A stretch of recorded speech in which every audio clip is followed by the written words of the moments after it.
Bonjour, bonsoir à tous et bienvenue à cette nouvelle émission de C'est la vie pour aujourd'hui.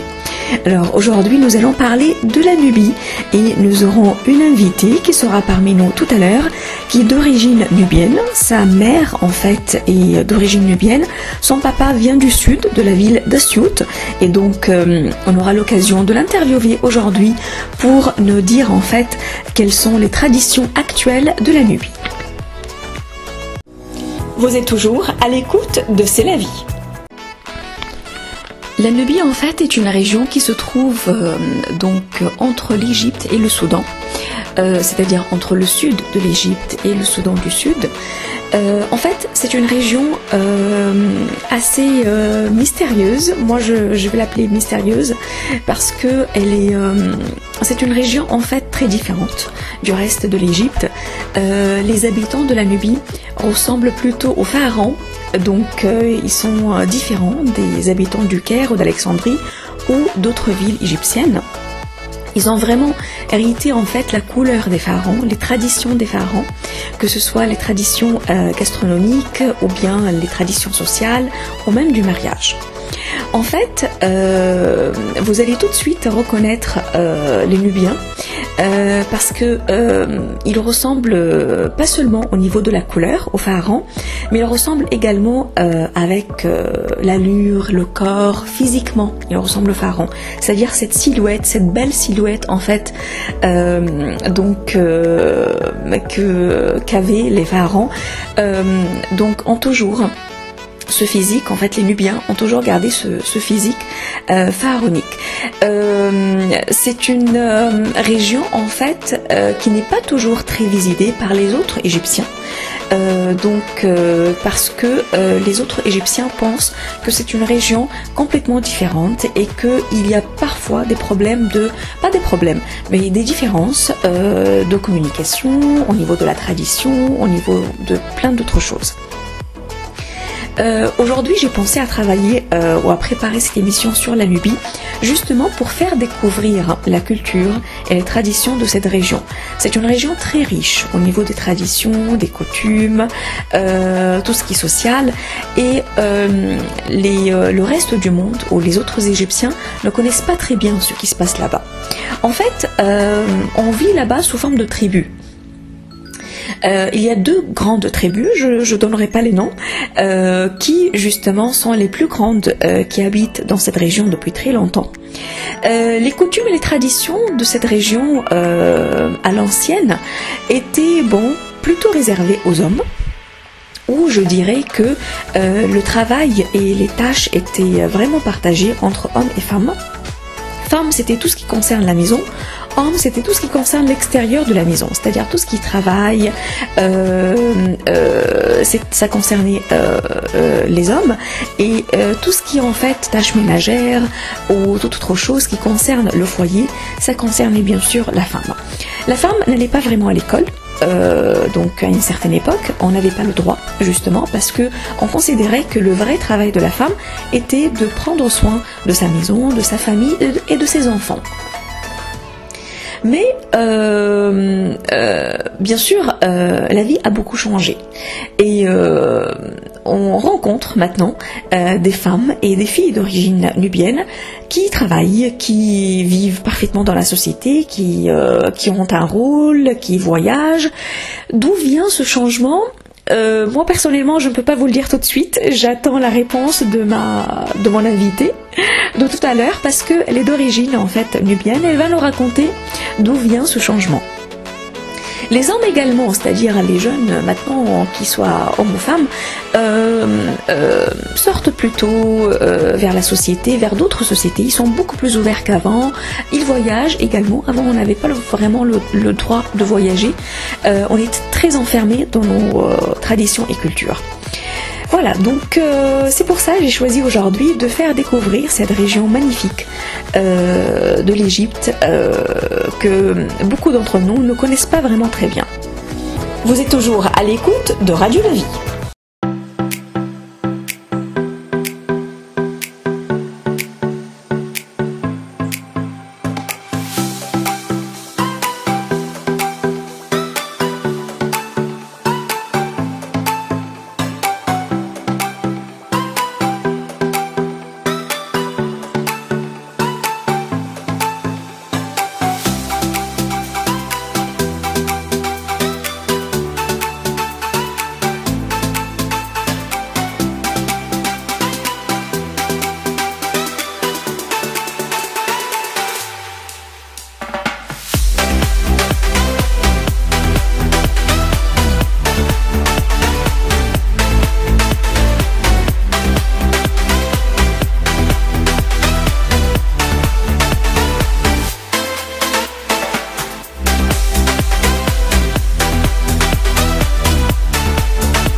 des petites coupures pour produire un effet de ventilation.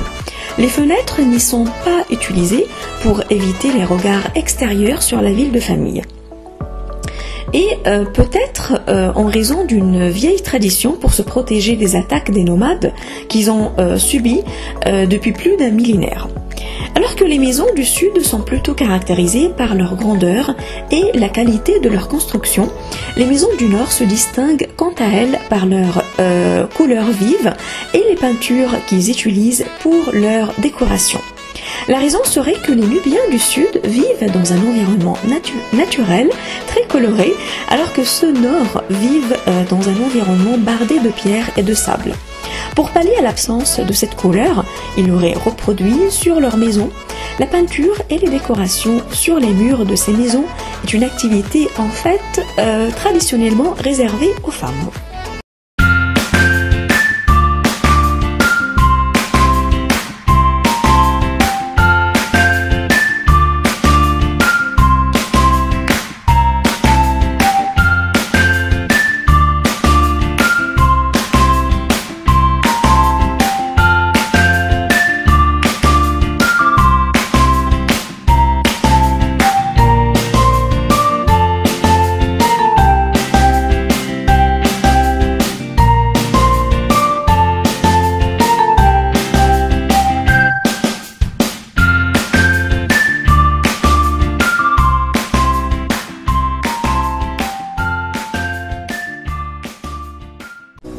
Vous êtes toujours à l'écoute de C'est la vie. En 1940, l'architecte égyptien Hassan Fathi est arrivé en Nubie pour la première fois. Il allait découvrir ces toits en voûte nubien qui allaient l'émerveiller et le conduire à populariser dans l'architecture moderne ce style de la voûte nubienne en boue séchée. Une méthode de construction beaucoup plus simple que celle des constructions occidentales en voûte. Son objectif était d'en profiter, bien sûr, les populations les plus démunies. Aujourd'hui, grâce à des ONG, la voûte nubienne, ce type de procédé se répand dans le reste du monde, en particulier africain, où grâce à ce système de la vallée du Nil ancienne, des toits construits sans soutien préalable entre deux murs par le biais d'un câble où vont se placer des briquettes de terre pour construire des toits solides, durables et bon marché pour un certain nombre d'habitations du Sahel menacées de perdre leur toit sans pouvoir le remplacer en raison de la pénurie de bois ou l'utilisation de matériaux plus coûteux. Vous êtes toujours à l'écoute de Radio La Vie. Concernant la musique nubienne est pentatonique. Elle joue en faveur d'une séparation stylistique entre le nord et le sud. Deux points sont à retenir, la lyre est l'instrument prépondérant en Nubie, et la musique se singularise par une douceur et un sens dynamique extrêmement mesuré, qui crée un univers bien éloigné du déferlement rythmique que l'on trouve en Égypte, au plus au sud dans l'Afrique noire. D'ailleurs, le tempo de la musique nubienne frise une sorte de majesté et s'écoule ainsi au fil du temps, sans se presser. Cette musique frappe aussi par sa simplicité et sa nostalgie. Essentiellement chantée, elle appelle la participation de ses auditeurs. Ceux-ci s'y joignent donc spontanément et reprennent la mélodie tout en rythmant le discours musical par la frappe des mains ou simplement par la claque du pied sur le sol. Vous êtes toujours à l'écoute de C'est la vie. Nous allons tout de suite écouter le témoignage d'une jeune égyptienne d'origine nubienne du côté de sa mère et d'Assiout du côté de son père. Elle va nous raconter un petit peu comment elle voit le changement dans la société nubienne actuelle. C'est tout de suite un témoignage avec la jeune égyptienne nubienne Heba Omran. Vous êtes toujours à l'écoute de Radio La Vie. Allô? Allô? Oui, Heba, comment vas-tu? Je vais bien, et toi, Sarah? Ça va? Oui, tout va bien. Tu m'entends bien, ça va? Oui, je t'entends, oui. Très bien. Écoute, on va commencer tout de suite. On est en direct là, tout de suite ensemble. D'accord? Ok. Alors, dis-moi, Heba, comment tu veux que je te présente? Juste Heba Omran. Juste Heba Omran, d'accord. Bah écoutez, bonsoir tout le monde. On a tout de suite notre invité, c'est Heba Omran. Alors, comme je vous ai dit, aujourd'hui, on va parler des origines égyptiennes et surtout de la Nubie. Alors, Heba, merci beaucoup d'être ce soir avec nous. Je sais que tu travailles en ce moment et tu as pris une petite pause pour faire l'interview avec nous. Donc, c'est très gentil de ta part. Bah, Et c'est un plaisir, ça, toujours. Merci beaucoup. Dis-nous, Heba, aujourd'hui on parle de la Nubie, mais moi je voudrais l'appeler la nouvelle Nubie, puisqu'il y a quand même beaucoup de changements en ce qui concerne les traditions, les coutumes, la jeunesse de maintenant. Dis-moi, toi, ta maman est bien nubienne, c'est ça? Mhm, Ton papa vient d'Assiout, c'est ça? c'est ça. D'accord. Oui. On aura l'occasion de parler de la ville d'Assiout dans une autre émission. Mais aujourd'hui, on veut parler de la Nubie. Alors, Nuba, comme on dit en arabe, en égyptien, et la Nubie. Comment ça se passe maintenant, Heba, au niveau de la tradition, au niveau des coutumes? Comment Mhm. vous vivez? Dis-moi, comment ça se passe? Bah, on a toujours les coutumes, mais pas comme avant. C'est-à-dire, c'est pas vraiment sévère comme avant, comme il était avant. Mhm.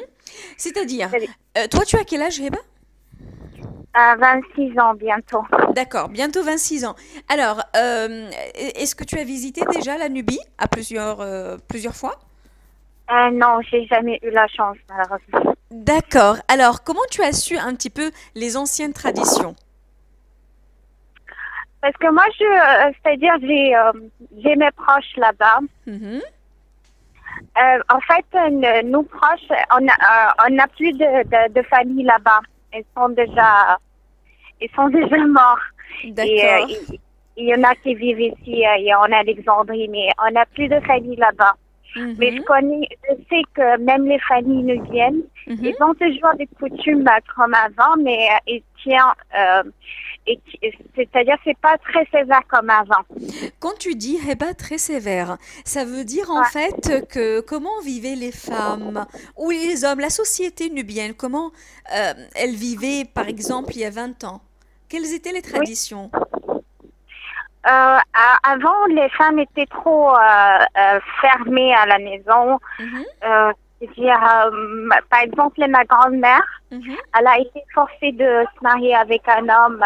C'est mon grand-père, il était plus âgé qu'elle, 30 ans. Waouh, de 30 ans? Oui, Hmm. elle ne se connaissait pas, elle ne s'aimait pas, elle était forcée, elle n'avait pas le droit De de fréquenter dire quelqu'un non. avant son mariage, Oui, n'est-ce pas? oui, c'est ça. Oui, c'est ça. Oui, c'est dur Euh, ça. Et ils se sont ouais, mariés voilà. pendant combien d'années en fait? Jusqu'à sa mort, en fait. C'est-à-dire combien de temps? 20 ans, 25 ans, 30? Oui, 30 ans À à peu peu près près, parce 30 ans. Et elle était elle s'est contente? mariée. Non, jamais. C'était, Malheureusement, oui. elle n'était pas Elle n'était contente? jamais comme. Non, elle Hmm, n'aimait pas sa vie.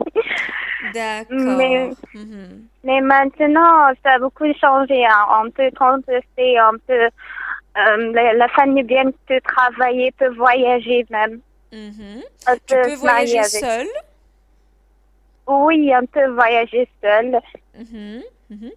Mais moi, ce qui m'empêche de voyager, c'est mon père qui est d'Assiout. Qui Bah, d'Assiout. Donc c'est pas la Nubie qui t'empêche, oui, c'est la ville d'Assiout.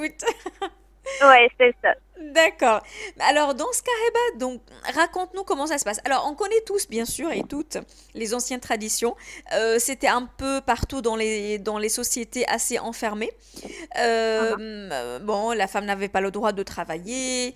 C'est l'homme qui décidait, en fait, ou qui prenait toutes les décisions seul. C'était des choses comme ça qu'on voyait dans plusieurs sociétés, pas seulement la société nubienne. Alors, tu dis Ouais, que c'est maintenant, ça a beaucoup changé. La fille a le droit de choisir son mari, on peut voyager. Donc, à ton avis, Heba, d'où vient ce changement ou ces changements? Qu'est-ce que vous avez fait, la jeunesse, pour avoir tous ces droits, enfin? c'est le droit de femme. Parce Mhm, que là, avant, les femmes nubiennes ne faisaient pas ces études. C'était juste que mhm, ou- ou- au primaire et elle reste à la maison. Mhm. Mais là, on suit nos études jusqu'à la fin. Mhm. Donc, c'est ça qui nous donne plus de liberté à choisir notre futur. D'accord. Donc c'est grâce aux études en fait. Bah oui, D'accord. Et ça demande avant, un peu de courage. d'accord. Et avant, la femme n'avait pas le droit d'aller à l'école, n'est-ce pas? Les filles n'avaient pas le droit d'aller à l'école. Non, pas vraiment. Pas vraiment, voilà. Donc maintenant, la société a vraiment changé, la société nu. Et Ah, grâce aux études, grâce à l'école, vous avez beaucoup plus de droits. Merci beaucoup, ouais, Eba, pour le temps et profite de ta pause. Je sais que tu es en pause toujours. ouais, c'est ça. Merci beaucoup. Je t'embrasse très très fort et à la prochaine. À la prochaine. Au revoir. Merci beaucoup. Au revoir. Vous êtes toujours à l'écoute de Radio La Vie. Nous arrivons à la fin de cette émission, merci beaucoup de l'avoir suivi. On se retrouve la semaine prochaine avec une nouvelle émission de C'est la vie ou de Toi et moi. Je voudrais juste vous remercier pour votre fidélité à Radio La Vie en ligne, merci beaucoup. Merci également pour vos abonnements et votre écoute et toutes les remarques et les commentaires que vous écrivez, que ce soit sur notre page Facebook Radio La Vie en ligne ou bien à la fin de l'émission sur YouTube, sur la chaîne YouTube. Donc continuez à écouter Radio La Vie en ligne, n'hésitez pas du tout si vous avez des remarques, des propositions. Et bientôt, j'ai beaucoup de réponses à donner à des auditeurs, à des collègues à travers le monde en fait qui souhaitent collaborer avec Radio La Vie en ligne. Ce sera vraiment un plaisir pour moi de collaborer avec vous, mais j'aurai une réponse à vous donner plus clairement en dehors des émissions pour que tout soit très clair pour tous ceux qui souhaitent participer à Radio La Vie en ligne, que ce soit donc de la part des invités, des jeunes qui veulent travailler ou bien des collègues qui travaillent dans d'autres radios et qui souhaitent collaborer également avec Radio La Vie en ligne. Aucun problème, mais je vous donnerai donc une réponse très très très bientôt, une réponse bien détaillée et très bien claire. Merci à vous tous, je vous embrasse très fort, passez un très bon week-end et surtout une excellente semaine.